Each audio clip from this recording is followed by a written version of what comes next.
Pastor Bonhoeffer, thanks for joining us. 2 days after Hitler became chancellor, you gave a radio address warning about the dangers of a leader who becomes an idol. They cut you off mid-sentence. You were 26 years old. You spent the next 12 years fighting, first with words, then with the resistance, and finally from a prison cell. You were executed 3 weeks before the war ended. So I'm going to ask you the question that defines your entire story. How does it happen? How does a civilized country, educated, cultured, institutionally sophisticated, hand itself over to a dictator? It is a heavy question, one I wrestled with until the very end. You see, democracy does not perish suddenly or in one moment. It collapses through silence, through compromise, and through the creeping paralysis of fear.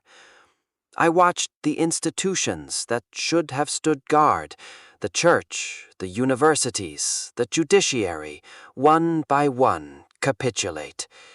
The German Christians embraced the swastika, finding cheap grace in comfort and conformity.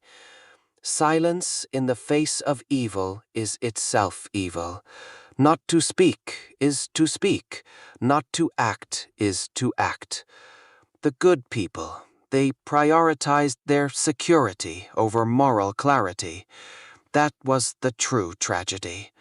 The descent incremental until the darkness is absolute. You watched the German church capitulate. The Deutsch Christian, the German Christians aligned with the Protestant church with Nazi ideology. Pastors took loyalty oaths to Hitler. Jewish Christians were expelled from congregations, and most of the church just went along. You helped found the confessing church in opposition, but you were the minority. In America right now, large segments of the evangelical church have aligned with this president, not just politically, but theologically. He's been called God's chosen. He held a Bible for a photo op after clearing protesters with tear gas. Pastors who criticize him lose their congregations. You watched the church become a tool of the authoritarian power in Germany. What do you recognize in what's happening with the American church? The parallels are chilling and demand contemplation.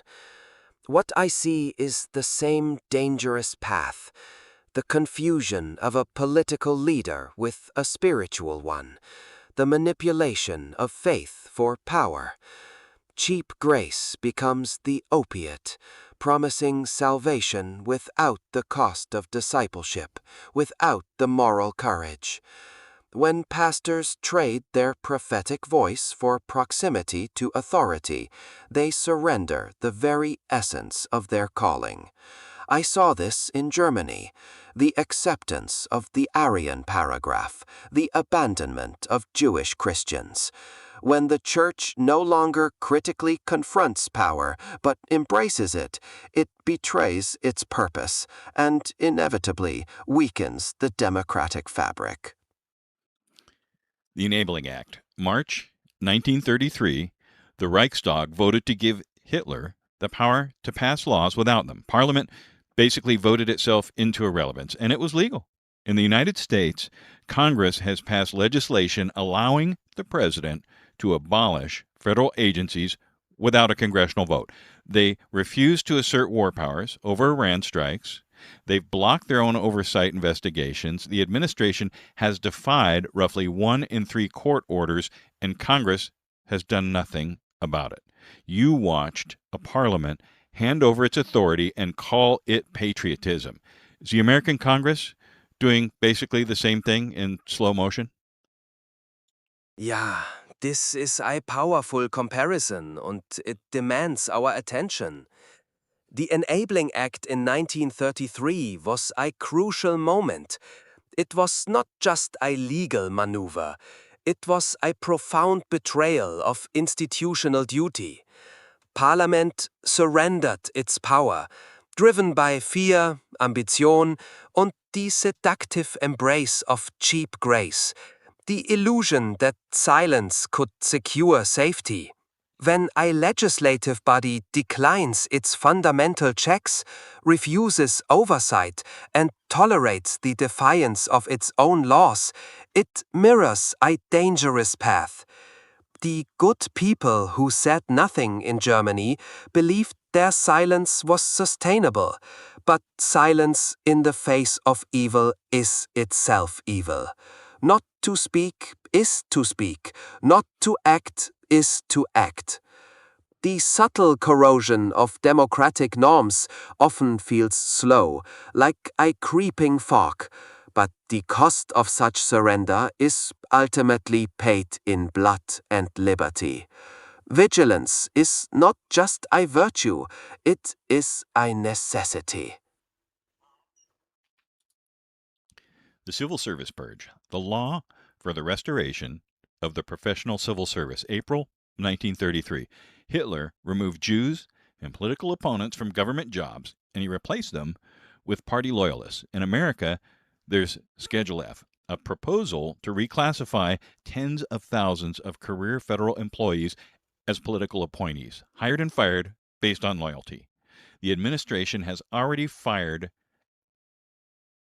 prosecutors, inspectors generals, and career officials who were seen as insufficiently loyal. 300,000 federal employees were removed by Doge. You watch the German civil service get turned into a party apparatus. How far along is this? The parallel is deeply troubling. What you describe was a foundational step in the Gleichschaltung, the synchronization of all aspects of German life. The law for the restoration of the professional civil service was an assault on the very independence and objectivity of the state. When loyalty to a party becomes more important than duty to the Constitution, the immune system of a democracy begins to collapse. We saw how the bureaucracy transformed from a guarantor of order into an instrument of oppression. The purge against Jewish and politically unreliable civil servants was a precursor to much greater evil. One must always ask, where does the line between political loyalty and duty to the principle truly end? Silence in the face of such dismantling is not guiltless.